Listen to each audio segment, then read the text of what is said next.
Thank you, Madam Toastmaster. I think I'll stop there. Moyara's 7th speech. Number 7 is about researching our topics.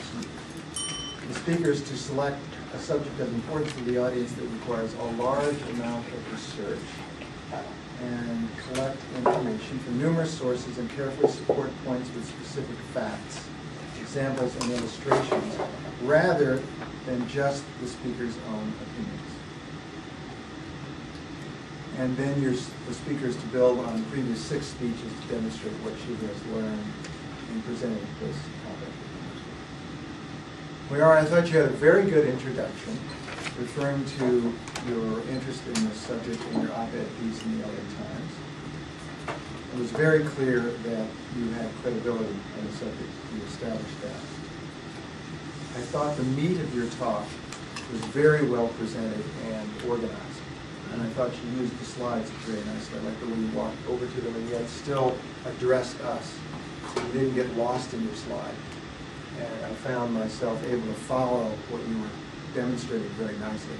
The fact that you had slides in terms of the supply and demand helped me understand the supply and demand a lot better than if you just told us. So I thought your selection of slides, I'm sure there were many things you could have chosen that might have been more congruous or less incongruous. Boy, I stretched to get that in.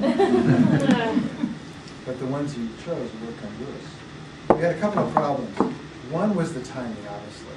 And as I glanced at your LA Times op-ed piece, this is a very thorough piece with 3 policy options. This probably would be a 15 or 20-minute class easily. So the trick, when you know so much about a subject, is how do you get it into a 5 to 7-minute speech, and you didn't pull that off. So clearly, we need more practice to get a large subject into a short piece of time. A lot of us have had this problem. So my suggestion would have been maybe a little less meat.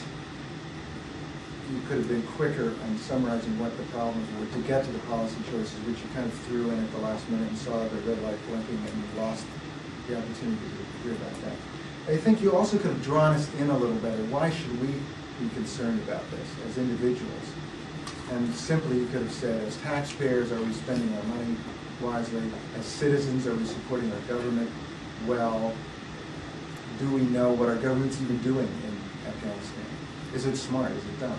Something along that line would have drawn us in.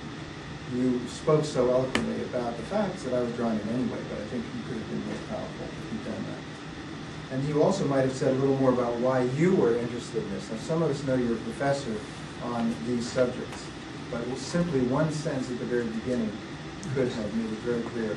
This is something I do for a living. I've been studying this for years. If you hinted at that, that might have been a little stronger. I loved your use of vocal variety and the use of your body to make your points. You seemed very comfortable with your subject and with us in the front of the room.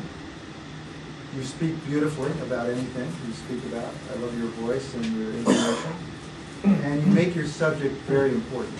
It's very clear that this is important to us, to you, and therefore important to us. So that came through.